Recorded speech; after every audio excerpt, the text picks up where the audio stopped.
பஞ்சாயத்து ராஜ் அமைப்பினுடைய சிறப்பம்சங்கள்ல கடைசி வீடியோ நம்ம பார்ப்போம். இதுல என்ன சொல்லுது அப்படின்னா, கணக்கு தணிக்கை.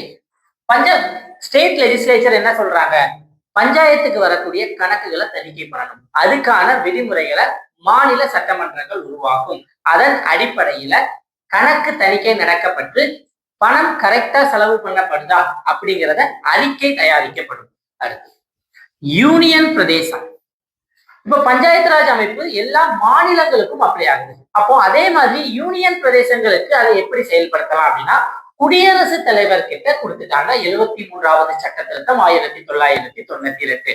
அதன் அடிப்படையில குடியரசுத் தலைவர் யூனியன் பிரதேசங்களின் தேவைகளுக்கு ஏற்ப அந்த அரசியலமைப்பு அந்த 73வது சட்ட திருத்தத்தை அப்படியே அமல்படுத்தலாம், அல்லது ஏதேனும் மாற்றம் செய்யலாம், அல்லது ஏதேனும் ப்ரொவிஷன்ஸை நீக்கம் செய்து அதனை என்ன பண்ணலாம், செயல்படுத்தலாம். அப்ப குடியரசுத் தலைவரிடம் இருக்கு.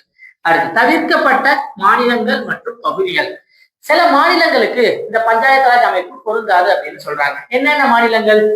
ஜம்மு அண்ட் காஷ்மீருக்கு பொருந்தாது, நாகாலாந்துக்கு பொருந்தாது, மிசோரமுக்கு பொருந்தாது, மேகாலயாவுக்கு பொருந்தாது.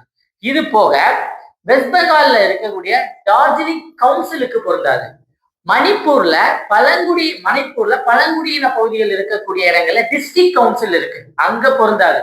இது போக ஷெட்யூல்டு காஸ்ட், ஷெட்யூல்டு ட்ரைப்ஸ், பட்டியலினப்பட்ட பகுதிகள் மற்றும் பட்டியலின ஆதி திராவிடர்கள் மற்றும் பழங்குடியினர் வாழக்கூடிய பகுதிகளுக்கு இது பொருந்தாது. சட்டத்தின் தொடர்ச்சி. இது என்ன சொல்றாங்க அப்படின்னா, எல்லா ஸ்டேட்லயும் ஆல்ரெடி பஞ்சாயத்து ராஜ் அமைப்பு இருந்துச்சு அப்படின்னா அது புதிய பஞ்சாயத்து ராஜ் சட்டத்தை செயல்படுத்துற வரைக்கும் அடுத்த ஒரு வருஷம் என்ன ஆகும் அப்படின்னா செயல்பாட்டுல இருக்கும். இந்த மாநிலங்கள் அனைத்தும் இந்த புதிய சட்டத்தை செயல்பாட்டுக்கு கொண்டு வந்துட்டாங்க அப்படின்னா இது காலாவதி ஆகும் அப்படின்னு சொல்றாங்க.